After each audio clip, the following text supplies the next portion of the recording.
mês de março é celebrado o Dia da Mulher. Para muitas pessoas, essa é uma data comemorativa, mas na verdade é uma data de reflexão e de inspiração, né? Para nós celebrarmos onde as mulheres conseguiram chegar. E para celebrar essa data que no Grupo Certifica, eu vou bater um papo com 4 mulheres inspiradoras que fazem parte, né, da liderança, ocupam lugares estratégicos aqui no grupo e têm muito a nos ensinar. Elas são inspirações para quem está começando e quem deseja alcançar um crescimento na carreira, né? Que é a Ângela, a Bruna, a Jéssica e a Débora. Para começar esse bate-papo, eu quero que vocês contem um pouquinho da trajetória de vocês até chegar aqui. Eu vou contar um pouquinho da minha trajetória que talvez poucas pessoas conheçam, mas lá do início, eu sou do interior do Rio Grande do Sul. Minha cidade tem 7.000 habitantes, até hoje é estrada de chão mesmo, chão batido. O asfalto aos poucos está chegando lá. E quando eu saí, terminei o ensino médio, eu fui para Porto Alegre. Minhas irmãs já moravam lá. E a minha experiência profissional, de fato, ela inicia na estética. Iniciei como assistente de bancada, de cabeleireiro, até assumir o que a gente fala que é assumir bancada, que é ser uma cabeleireira de fato. Então, trabalhei em estética, depois eu fui para a certificação digital, como agente de registro, viajei, atendi muito cliente, atendi muito órgão público, e entrei também em consultoria fiscal, consultoria tributária, em marcas e patentes eu cheguei a atuar também até chegar aqui no grupo, então, de maneira bem resumida. Eu acho que uma coisa legal de comentar, Maria, é que quando a gente começa, quando eu comecei lá atrás, não era meu sonho ficar trabalhando em salão a vida toda. Mas eu acho que uma coisa que faz a diferença entre todas nós aqui é que a gente sempre deu e dá o nosso melhor naquilo que a gente está se propondo a fazer. Então, entregar bons resultados independentemente daquilo ser o nosso sonho ou a gente ter um sonho maior ou não. Bom, a minha trajetória foram 13 anos no mercado financeiro, onde eu aprendi muito, eu cresci, eu me consolidei, tive grandes oportunidades. Mas chegou um momento que para mim faltava algo mais. Sabe quando a gente sente que a gente se sente bem, mas eu queria me sentir realizada? Foi aí que eu decidi mudar. Eu vi que eu precisava mudar minha carreira, virar o jogo mesmo, e eu tive a oportunidade de vir aqui para a Certifica. Foi desafiador? Muito, com certeza. Até porque é um mercado muito diferente, né? Então aqui eu tive que me reinventar, precisei aprender muito. E ao mesmo tempo também, para mim, foi e é muito gratificante. Que eu acho que o perigoso mesmo é a gente se apegar ao que a gente domina, o que a gente já sabe, porque isso inibe o nosso crescimento, né? E aqui eu tive essa oportunidade. Eu entrei aqui para ser gestora de sucesso do cliente, aprendi muito, era uma área que eu não conhecia. Depois eu passei a ser gestora do comercial, onde eu assumi a equipe de vendas, aprendi e aprendo muito todos os dias. A gente está numa empresa onde a gente é obrigado a sair da zona de conforto, né? E isso não vem só da diretoria não vem só da diretoria que faz com que a gente tome essa decisão, mas a gente mesmo, eu mesmo quero. Eu estudo muito. As pessoas que estão comigo, a liderança que está comigo também é uma liderança forte, que se provoca, que estuda. Então, assim, eu sei que esse não é o fim, eu ainda tenho muito que crescer na vida, profissionalmente, e eu sou muito grata por estar aqui. O meu primeiro trabalho também foi com salão de beleza. Legal. Eu comecei trabalhando lavando cabelo, e assim, eu sempre gostei muito, sempre tive muita vontade de trabalhar. E trabalhando, comecei a estudar. Formei em técnico de segurança, atuei por quase 3 anos numa empresa de Belo Horizonte, com uma consultoria também em Arcos, que é a minha cidade, né? Eu não sou daqui.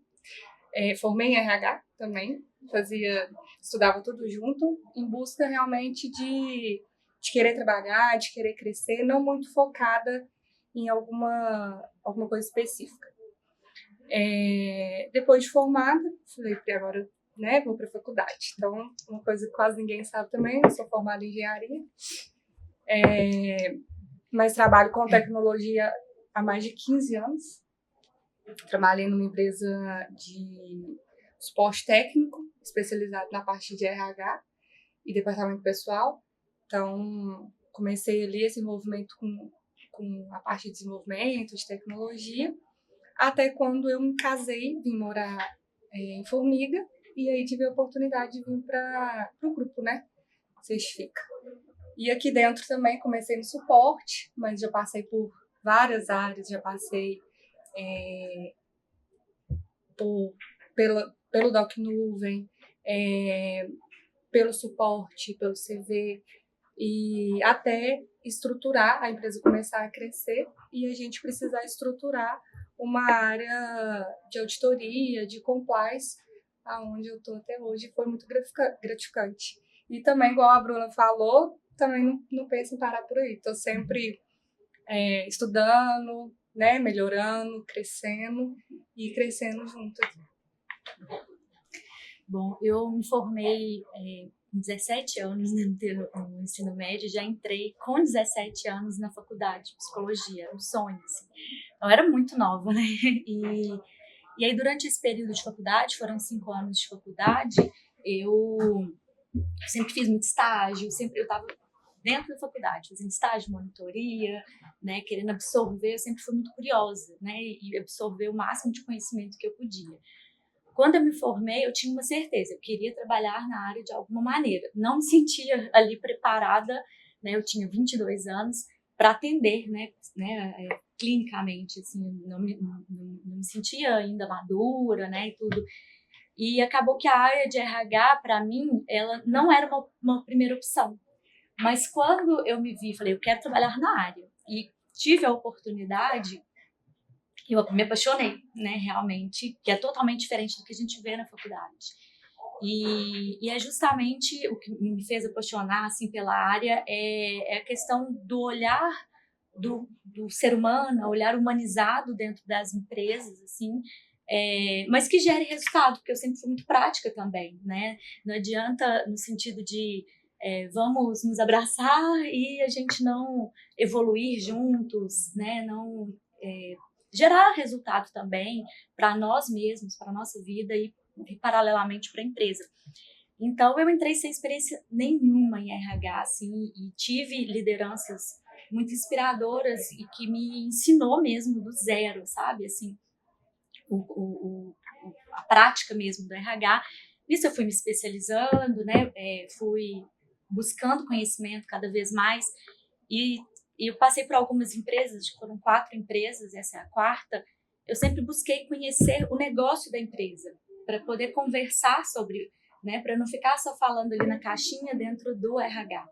O que a empresa faz? O que é importante, né? Porque para ser estratégico, você precisa entender do negócio. Então, foi, acho que algo que eu, como eu era muito curiosa, né? E eu sempre, toda vez que eu entrava nas empresas, eu questionava muito o porquê daquilo, mas eu queria entender, né? Na Certifica, quando eu entrei há 5 anos atrás, não foi diferente. Eu tive muita dificuldade para entender o mercado, porque né? Assim, é complexo toda a questão da hierarquia, então eu fiquei um bom tempo assim buscando entender mesmo, né, para realmente ter essa visão mais estratégica e quando eu entrei com esse desafio, né, de ajudar a implantar a área de RH, né, foi muito nessa visão, né, de manter a cultura da empresa, né, de contratar pessoas boas sem perder a essência, de valorizar realmente o colaborador, né, claro, com entregas, com resultado, né, então eu me identifiquei muito com a cultura daqui desde o início, assim, né, e na minha trajetória, né, foi muito marcado por isso, pela curiosidade de buscar conhecimento, de resolver, sabe? O que precisa resolver, vamos fazer juntos, vamos somar, né? E aí estamos aí agora com novos desafios também, não para, né? Dentro da própria empresa, que vai me exigir ainda mais conhecimento, né? Enfim. Mas isso, né? Esses desafios pessoais também profissionais sempre me moveram muito. E durante a trajetória de vocês, que vocês contaram um pouco, alguém quer citar algum momento assim que foi muito desafiador? Falar sobre um momento muito gratificante?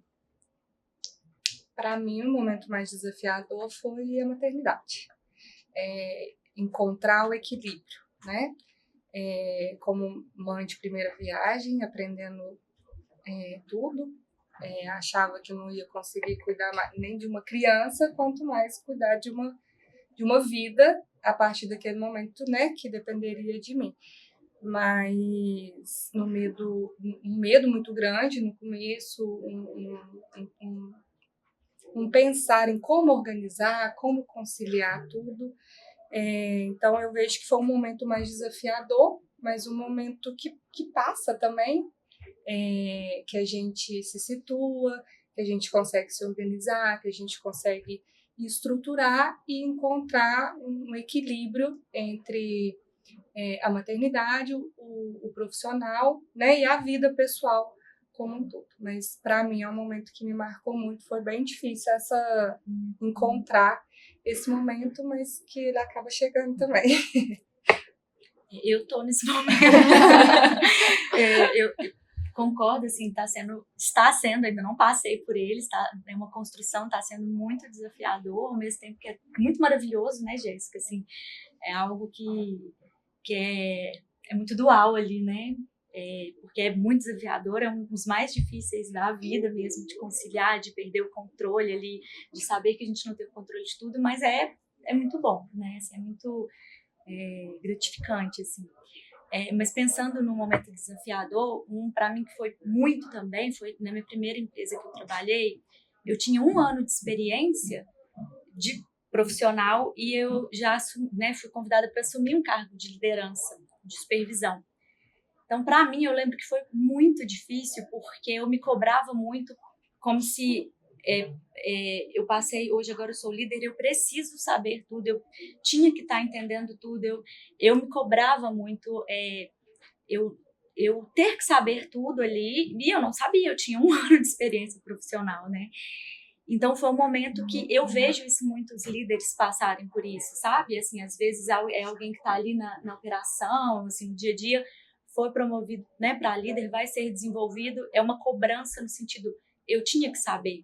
E aí quando você fala, eu tinha que saber, às vezes você não se abre para conhecer, para perguntar, porque é como se fosse uma fraqueza, sabe? Assim, uma vulnerabilidade.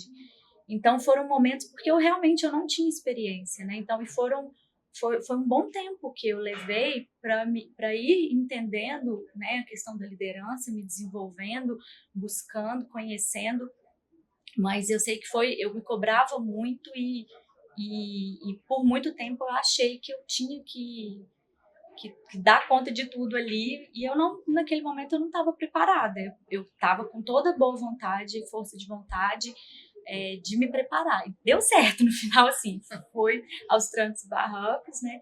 Mas, assim, foi muito difícil para mim. Foi muito difícil, assim. Para mim foi um divisor, assim, de águas, e que até hoje, né, eu estou no processo de aprender. Para mim, o mais desafiador foi romper com a segurança do que eu dominava, né? E encarar o novo, que foi muito novo para mim aqui. E gratificante é olhar para trás e ver que eu não me sabotei, que eu tomei a decisão certa, eu fiz o que era preciso. Então, isso para mim foi muito gratificante, ter certeza de que eu fiz a escolha certa, e a escolha certa foi vir para cá. Aqui, na verdade, esse foi um grande desafio, mas aqui a gente tem desafios todos os dias. Um grande desafio para mim também foi assumir o time comercial, que era algo que eu entendia de comercial, mas não desse mercado em específico, sabe? Liderar o time de vendas para mim foi um desafio muito grande. E é bom quando a gente sabe que toma a decisão certa, que a gente colhe os resultados, a gente vê os resultados, ele é explícito, ele é palpável, isso é muito bom. Fala mais de gratificante, eu acho, porque a gente está nesse bate-papo e nós começamos a voltar no passado e ver quantos pedacinhos, quantas coisinhas boas a gente foi construindo e que fez nós todas chegarmos onde nós estamos hoje. Mas acho que é gratificante e marcante para mim foi a minha primeira promoção dentro da empresa onde eu trabalhava, de analista para supervisora, para gestora, e eu não esperava. Eu também estava na faculdade ainda, e naquela empresa nós tínhamos um conceito que era o backup do líder. Você não era líder ainda, mas existiam os backups. Então, na ausência, nas férias, uma pessoa da operação assumia o lugar da liderança. E eu não era esse backup. E mesmo assim, eu me candidatei para aquela vaga. Eu tinha certeza que a pessoa que era o backup passaria.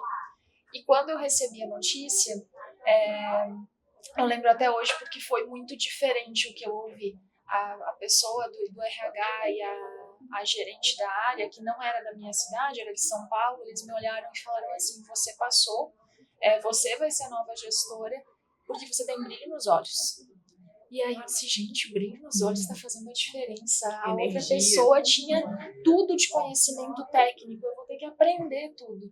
E eu acho que foi um momento gratificante e, ao mesmo tempo, aquela lição de que, sim, a gente está sempre buscando conhecimento, obviamente, mas a nossa atitude, a nossa postura faz a diferença de verdade, fez a diferença para mim. Energia, né? O brilho nos olhos conta muito. O pessoal falou brilho nos né? olhos, aí eu a fiquei, vontade. gente, brilho nos olhos, imagina, eu nunca esperava ter recebido uma resposta assim. É um importar-se, né? Se importar ali de ter uma atitude, de resolver, de dar o melhor de si ali, né? Eu acho que são características, né, enquanto RH, que a gente valoriza muito mais do que o conhecimento. Porque conhecimento, olha quantos A gente vai adquirir, exemplos a gente tem, né? estuda, E a gente corre atrás. Agora, o comportamento, realmente, a atitude, né, é algo que é da pessoa, isso não se treina, né? Exatamente. E eu acho que é o que hoje é diferencial, né, para o crescimento das pessoas. Quando a gente é mais nova, a gente quer mudar o mundo. E depois a gente descobre que a gente consegue mudar o mundo onde a gente está inserida, né? Verdade. Então, isso é muito legal. E por isso que essas mulheres são mulheres que somam, né? Nosso planejamento estratégico desse ano é soma. E elas, além de inspiradoras, são mulheres que realmente somam, representando várias outras mulheres do grupo, né? Me representando todas as minhas colegas e que também somam. Mas para vocês, assim, o que é uma mulher que soma? Olha, uma mulher que soma, para mim, eu vou falar de algumas coisas talvez um pouco diferentes. Mas somar não é não ter medo do trabalho, é ter prazer pelo trabalho. Diferente do que muitos pensam quando nos veem em posições de lideranças. Às vezes a gente tem uma postura mais imponente, enfim, que nós temos medo. A gente tem insegurança também, mas nós vamos com insegurança mesmo. Então, somar é também admitir isso, é também expor essas fragilidades que a gente tem. Não somos não quebramos, digamos assim. Na realidade, a gente tem todas essas fragilidades e, para mim, somar também é dar espaço. Eu acho que a gente pensa, às vezes, que somar, que agregar é estar presente o tempo todo, ter sempre algo a falar, a contribuir, mas somar é dar espaço, somar é a gente trazer mais pessoas para perto, para o nosso convívio, promover e fazer com que a gente proporcione mais aprendizado, a gente proporcione novas experiências para as pessoas. Então, às vezes você pensa que somar é sempre estar ali agregando, colocando algo, mas também trago esse pensamento de que a soma também é dar espaço. A mulher que soma é aquela que faz acontecer, mas que leva as outras juntos, né? Tem aquela história de que mulher precisa lutar dobrado. E ela precisa mesmo, eu acredito nisso. Mas isso também não pode ser uma desculpa para fazer a gente desistir, né? Do que a gente quer, do que a gente precisa. Então, nós temos que ser inspiradoras, a gente tem que lutar, temos que ser curiosas. O desafio, quando ele existe, a gente tem que encarar, e é o que a Ângela falou, tá com medo? A gente tem que ir com medo mesmo. A mulher literalmente faz acontecer, né? Tanto é que nós estamos dominando o mundo, né? Somos diferentes, né? Somos diferentes. Mulher é diferente, ela consegue se somar e multiplicar, né? Que a gente consegue, parece que, estar no mesmo lugar, resolvendo várias coisas ao mesmo tempo. Sobre essa questão que a Ângela abordou, eu acho muito interessante, no sentido que eu sempre pensei assim, para mim estar somando principalmente para o meu time, eu preciso fazer com que eles atuem sem a minha presença. Ou seja, eu preciso replicar tudo que eu sei, e tudo que eu sei eu ainda preciso aprender mais. Então, tudo aquilo que eu aprendo, eu sempre gosto, e para mim todo líder precisa somar dessa forma, que é ensinar as outras pessoas. E uma coisa que eu sempre falo, a minha área, por exemplo, ela tem que funcionar sem mim. Então, amanhã, se eu não estiver aqui, amanhã, se eu precisar me ausentar, as coisas precisam organizar. Então, eu sempre tento somar a minha equipe, principalmente com essa visão. Vocês são capazes, vocês somam, vocês atuam também, sem necessariamente a minha presença. Então, acho que isso é o que eu mais consigo somar e contribuir, principalmente para poder replicar isso para o time como um todo. Eu sempre tive para mim como um valor mesmo a questão da utilidade, de ser útil, de fazer a diferença, né, do que eu me prestasse a fazer, que fizesse que fizesse a diferença para alguém, né, no sentido para a empresa, para as pessoas, para a equipe, que buscasse realmente tá ali, eu estou ali, né, dando o meu melhor, que isso possa fazer a diferença positivamente para o outro. Então eu vejo Soma muito com isso, assim, de ser útil, de servir, de estar ali, né, agregando para o outro. E eu acho que isso automaticamente, né, assim, acaba, né, inspirando outras pessoas a fazer isso também, né, com o objetivo ali, com o objetivo de algo maior, né, que foi parecendo clichê falar, mas eu acredito muito nisso porque eu vivi isso também no passado, né, no sentido de eu tive pessoas que me inspiravam muito mais porque pela forma que elas contribuíam e eu queria aprender também, como você disse, a questão de ensinar, de passar o conhecimento, de fazer a diferença, né? Então, assim, você aprende e você replica, você ensina, e às vezes você ensina e aprende também de uma forma que, não tecnicamente, mas pelo seu comportamento, pela sua forma de ser, né? Então, eu sempre busquei essa questão de soma, que é trazer junto, mas para fazer uma diferença mesmo, para você estar ali, para você agregar de alguma maneira. Vocês já, assim, para quem está assistindo, já inspiraram em diversas falas, mas tem alguma coisa específica que vocês falariam para quem está começando agora, para as mulheres que estão começando agora e desejam crescer profissionalmente? Acho que pare de pedir permissão. Seja protagonista da carreira. Não espere reconhecimento, porque muitas vezes tem pessoas que ficam esperando tanto ser reconhecida que deixa as oportunidades passarem. Então não espere esse reconhecimento, se faça visível, trabalhe duro, seja curiosa, aceite desafios. Assim você vai seguir em frente, você vai conseguir ter uma trajetória de sucesso. E o importante, observe bem as pessoas que te cercam, né? Porque se você estiver cercado por pessoas que te puxam para baixo, troca de grupo. E dentro disso que a Bruna trouxe, vão ter dias extremamente difíceis e momentos extremamente difíceis. Eu acho que várias vezes vai dar aquele sentimento ou aquela vontade de desistir, de achar que não é para essa pessoa, para essa mulher, que ela deve buscar outra coisa. Está tudo bem a gente mudar de ideia também, obviamente, e buscar outros caminhos, mas persistir.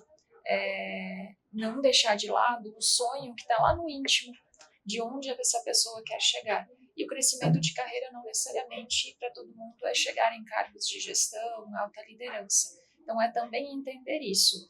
O que o mundo está dizendo por padrão que é crescimento e que é sucesso na carreira, e o que é para essa mulher sucesso e crescimento na carreira. Eu ia falar... Eu ia falar exatamente isso. Primeiro, ter clareza do que é ter sucesso, né? Nem sempre é um cargo, né? Enfim, uma posição, né? O que é esse crescimento na carreira? Não necessariamente é o cargo, mas é como a gente falou anteriormente. É você ter atitude, você ter o brilho nos olhos, que a Ângela falou, né? O brilho nos olhos, a curiosidade ali, é buscar ser e fazer o seu melhor, né, dentro do que você escolher fazer. E aí isso vem como consequência, né? Como a Bruna também disse, às vezes o reconhecimento, um cargo, ele vem muito mais depois de um resultado, algo que você faz ali, que fez a diferença, do que você simplesmente cruzar os braços e falar, vou esperar uma promoção para eu poder, né? Enfim, não, ele é uma consequência. Né? E aí, Débora, eu acho uma coisa que eu tenho muito forte para mim com relação à carreira é que antes a gente deveria pensar em estar desempenhando aquele papel para depois a gente ter a oficialização dele. Então, eu estou buscando evoluir de um nível de coordenação para a diretoria. Agir como tal, pensar, buscar a capacitação, já pensando naquela posição, para que ela seja uma consequência. Sim. É muito mais desafiador e muitas vezes difícil a gente antes receber o papel e depois pensar no que deve ser feito.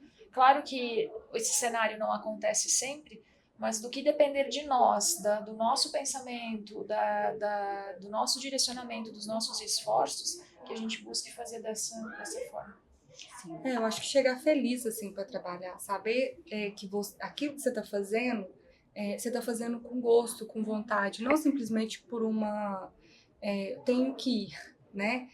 A partir do momento que você chega feliz, que você realmente gosta daquilo que você faz, eu acho que isso vem acontecendo naturalmente, sabe? Você automaticamente você se posiciona, automaticamente você está pensando em processos, em questões do seu trabalho que talvez nem seja ali sua responsabilidade, mas você tem tanta disposição e você tem tanto prazer naquilo que você faz e compromisso, né? Eu acho que também o compromisso ele é muito importante com a empresa, que aquilo ali acaba se tornando natural para você em pensar no processo, em pensar no todo. Então eu acho que é muito importante, e uma coisa também que eu falaria para todo mundo, que é o quê? É esse todo, é pensar no todo. Não ficar preso ali ao que eu executo. O que acontece antes e para onde que vai o que eu faço? Porque isso me abre uma visão muito grande. Eu acho que independente de onde eu atuo, da área, da empresa, eu acho que isso agrega muito valor e dá muito discernimento para a pessoa. Ela entender e conhecer do todo de onde ela está atuando. Propósito, né? Ter propósito. Exatamente. Se você não vê propósito naquilo que você faz, então talvez esteja na hora de repensar se está no lugar certo, né? Para somar. E a Jéssica já até falou muito sobre isso, mas eu queria ver se mais alguém quer acrescentar sobre o que vocês acham essencial para ser uma liderança inspiradora. Eu acredito que é ter coragem para tomar decisões impopulares. O líder não está ali para ser querido, ele está ali para acrescentar, né? Ele está ali para transformar, para ter decisões assertivas, para conduzir a equipe. E nem sempre isso quer dizer que você tem que ser querido por todos, mas tem que ter coerência, firmeza nos seus atos e coragem para poder realmente fazer a diferença e pegar o time e querer levar ele para um nível mais alto. Tomar decisões difíceis, que vai ao encontro do que a Bruna trouxe. A gente vê muitas pessoas entendendo que liderança de fato é você abraçar todo mundo, é apenas acolhimento, não que não seja, é também acolhimento, mas o nosso papel é tomar essas decisões olhando para a equipe, para a empresa como um todo, autenticidade, entendendo que a liderança, a visão que o time tem e que a empresa tem, ela vai está muito mais vinculada à atitude e o comportamento do que à fala. Então, estamos sendo observados o tempo todo, o que a gente faz, como a gente faz. Então, nós estamos inspirando e passando o exemplo por meio das nossas atitudes e não somente pela fala. Eu resumiria, agora eu tô te interrompendo. Pode falar pra mim. Eu acho que o líder ele também tem que gostar muito das pessoas, de pessoas, de uma forma geral, a ponto de realmente não querer ser querido, né? Não querer ser bajulado e gostar de formar pessoas. Então, assim, eu gosto muito, eu tenho muito pensamento assim, quem que é a pessoa hoje que eu mais amo? É meu filho. Ele é uma das pessoas que eu mais cobro, que eu mais exijo. Por quê? Porque eu estou formando ele. Então, meu time, ele vai ser uma das pessoas que eu mais vou cobrar, porque eu quero ver pessoas bem formadas. Então, eu acho que um bom líder, ele faz isso e não fica querendo realmente ser o queridinho de todo mundo. Ele tá ali, ele tem que gostar, tem que desenvolver a pessoa. Para mim, eu acho que é uma coisa fundamental. E é assim que ele cuida, né? Sim. Eu resumiria tudo em uma palavra, que é confiança, no sentido de se você tem transparência, como vocês disseram, se você tem coerência nas atitudes, você inspira confiança. Se a pessoa confia em você, você vai inspirá-la ali, né, automaticamente, consequentemente, não é automaticamente, mas nas suas atitudes. E às vezes você vai tomar decisões que não são decisões populares, como diz a Bruna disse, mas como o seu time confia em você, ele vai entender, ele vai comprar ideia, ele vai entender e principalmente acreditar. Porque para mim o líder ele pode ser um líder popular, um líder super querido e tudo, mas se ele não inspira confiança no time, não adianta, né? Então, é algo que fica assim, ali só no oba-oba, mas o time acaba não acreditando nele. Então, eu acho que pelo menos eu busco muito isso, sabe? Coerência, transparência, e com isso você consegue passar por momentos difíceis, tomar decisões difíceis, sem perder a confiança do seu time, né? E sendo transparente com eles. E assim, lembrando que esse assunto liderança vale não só para mulheres, né? Para todos os líderes. E o contrário também. Você inspira confiança, mas você também é uma líder que desenvolve seu time para que você confie no seu time, igual a Jéssica disse. E se você não confia no seu time, então alguma coisa também está errada, né? E se a gente for continuar esse bate-papo aqui, a gente fica o dia todo conversando, porque tem muitas coisas, né, inspiradoras que vocês podem falar com a gente. Então, mulheres, procurem suas líderes, né? Se quiserem ter uma conversa mais aprofundada, sintam essa liberdade, porque elas aqui são realmente mulheres que somam, né? Estão aqui para nos apoiar, nos ajudar a crescer profissionalmente. Tem muitas outras pautas que a gente podia abordar aqui, né? Mas nós focamos, porque é um assunto muito extenso, focamos realmente assim na carreira profissional delas e na possibilidade de outras mulheres crescerem, de fazerem a diferença, né, aqui no grupo e em qualquer outra área da vida ou qualquer outro lugar, empresa em que possa estar algum dia. Quero agradecer imensamente a participação de vocês. Obrigada, né, e parabéns por serem mulheres tão extraordinárias. A gente que agradece Que pelo somam. bate-papo. Obrigada.